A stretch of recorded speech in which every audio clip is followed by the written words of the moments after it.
I should probably speak from my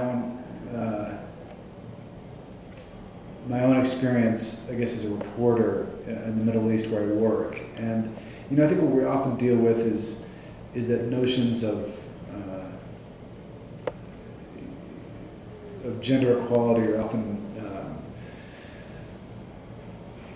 filtered through like a Western notion or a Western definition of what this represents. And I think that's often a problem. And I think as a journalist, even trying to understand that or trying to write about gender issues, for instance, we're often hampered by that kind of, that we often try to write about these through, with our own Western upbringing, our Western background, our own Western notions of what this represents.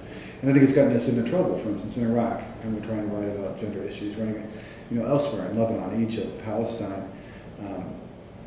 It hasn't turned out all that well. I think, maybe instead of answering that question, because it's hard for me to say how the world will be transformed, maybe I'd say that what our challenge is as reporters, journalists, in trying to understand these issues. And I think that's somehow to transcend our own limitations, to try to take, and I think this goes for a lot of other issues, a lot of other issues that we cover in the Middle East, for instance, in the Muslim world, the Arab world, and that's to let these cultures stand on their own terms, so that these issues stand on their own terms and try to impose and assert our own values and our own misconceptions and stereotypes on them. I think the Iraq War can be read in some ways as an example of that. Time and again we try to impose our own sensibilities, our own values, our own whatever that represents, our own views on something that wasn't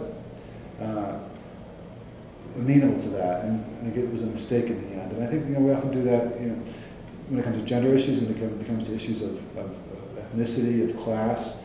Most of the issues that we cover in the rest of the world, it's often very hampered by that lack of understanding. I think that lack of understanding comes from our own biases and our own biases, I guess I should say.